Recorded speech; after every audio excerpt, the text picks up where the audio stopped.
दिल्ली की एक ठंडी सुबह जब शहर जागा तो धुंध, सिर्फ धुंध नहीं थी बल्कि एक जहरीला कंबल था।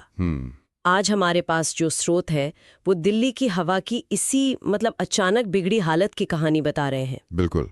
एक ऐसी पहेली जहां सब कुछ ठीक चल रहा था और फिर अचानक से हवा में सांस लेना मुश्किल हो गया। आपने पहेली शब्द का इस्तेमाल किया और ये बिल्कुल सही है।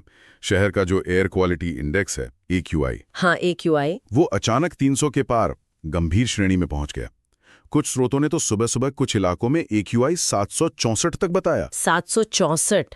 ये तो यकीन करने लायक आंकड़ा नहीं है। नहीं है। इसका मतलब तो ये हुआ कि उस हवा में सांस लेना और दिन भर में कई सिगरेट पीना एक बराबर हो गया होगा। लगभग वैसा ही।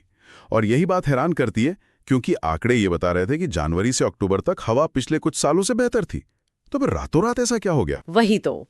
चलिए पहले इन आंकड़ों को थोड़ा और समझते हैं। PM 2.5 का स्तर 233 बताया जा रहा था। हाँ, एक स्रोत के अनुसार 233 माइक्रोग्राम प्रति क्यूबिक मीटर। और इसे ऐसे समझिए कि जो सुरक्षित सीमा है वो 60 है। 60? जी 60। यानी हवा में लगभग 4 गुना ज्यादा जहर था। 4 गुना? ये तो वाकई बहुत खतरनाक है। तो इसके पीछे का विज्ञान क्या है? अचानक से ऐसा क्यों? देखिए, यहाँ पर मौसम एक विलेन की भूमिका निभाता है। स्रोत बताते हैं कि सर्दियों की रातों में एक स्थिति बनती है जिसे कहते हैं टेम्परेचर इन्वर्जन। तापमान का उलटफेर? हाँ, तापमान का उलटफेर। आसान भाषा में जमीन के पास की हवा तेजी से ठंडी हो जाती है, भारी हो जाती है। अच्छा, और उसके ऊपर गर्म हवा की एक परत जम जाती है। तो ये गर्म हवा एक ढक्कन की तरह काम करती है। एक ढक्कन? जी। अच्छा, तो मौसम ने एक तरह से दिल्ली के ऊपर एक ढक्कन लगा दिया। बिल्कुल। पर इस ढक्कन के नीचे इतना धुआं और जहर भर कौन रहा है? ये आ कहां से रहा है? और यहीं पर इंसानी गतिविधियां इस मौसम के साथ मिल जाती हैं। इस ढक्कन के नीचे आप कह सकते हैं 3 बड़े गुनहगार हैं। 3? हाँ। पहला, शहर की अपनी गाड़ियां, उनका धुआं। ठीक है। दूसरा, ये जो हर तरफ कंस्ट्रक्शन का काम चलता रहता है, उसकी धूल। और तीसरा? पराली। बिल्कुल। तीसरा और शायद इस मौसम का सबसे बड़ा कारण, आसपास के राज्यों में जलाई जाने वाली पराली का धुआं।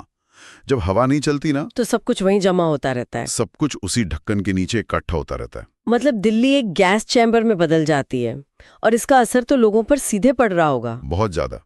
स्रोत बताते हैं कि लोगों को सांस लेने में दिक्कत, आंखों में, गले में जलन, ये शिकायतें एकदम आम हो गई।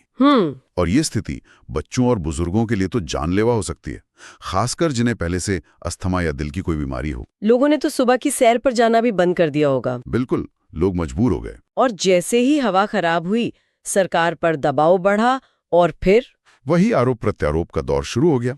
हाँ, नेताओं ने एक दूसरे पर उंगलियां उठानी शुरू कर दी। स्रोत बताते हैं कि कुछ कदम उठाए तो गए, पर वो नाकाफी थे। हाँ, इस मौसमी चक्रव्यूह के सामने वो नाकाफी साबित हो रहे हैं। तो आगे का अनुमान क्या है? क्या ये स्थिति और बिगड़ेगी? देखिए, अनुमान तो बहुत अच्छा नहीं है। अगर हवा की रफ्तार धीमी रही और ठंड बनी रही तो ये ढक्कन हटेगा नहीं और स्थिति और भी बिगड़ सकती है। हाँ, और पराली का मौसम भी अभी अपने चरम पर है। तो साफ है, दिल्ली की जो अच्छी हवा थी वो बस एक भ्रम था जो मौसम के बदलते ही टूट गया। हमारी सारी कोशिशें तब तक नाकाफी हैं जब तक हम इस मौसमी ढक्कन वाले विज्ञान को मात नहीं दे पाते। बिल्कुल। ये स्रोत एक ऐसी मौसमी